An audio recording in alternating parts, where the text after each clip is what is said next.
एक breaking news हमारे पास आई है कि चेयरमैन पीसीबी मोहसिन नकवी ने फैसला किया है कि वो सेनेट का इलेक्शन आज़ाद हैसियत से लड़ेंगे।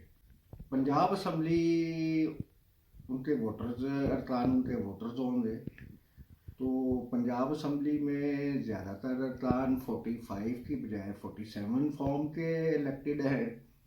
तो मुझे उम्मीद है कि वो मोहसिन नकवी भारी अक्सरियत से सेनेट का इलेक्शन जीत जाएंगे। तो मोहसिन नकवी के अगर सेनेट का इलेक्शन जीत जाते हैं तो वो एक और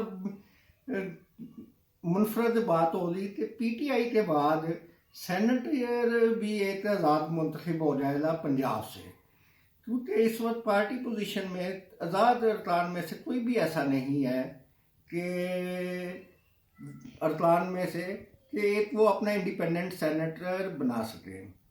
तो दूसरी बात यह है कि आसिफ जरदारी साहब के बेटे मोहसिन नकवी साहब को पीपल्स पार्टी भी सपोर्ट करेगी, मुस्लिम लीग काफ भी सपोर्ट करेगी जो शुजात हुसैन के फैमिली मेम्बर्स हैं, और दोनों पार्टियां सपोर्ट करेंगी।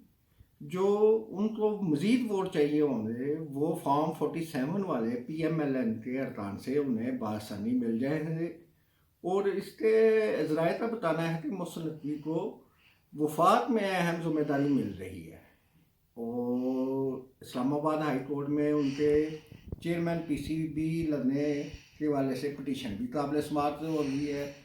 तो खतरा था कि वो कोर्ट से इस अहदे के लिए नाअहल हो जाएंगे। अगर वो नाअहल हो जाते तो फिर उन्हें दूसरे मुंतखब उनके बारे में फ़ैसला किया जाए तो उन्हें सेनेट का इलेक्शन ही लड़ा दिया जाए।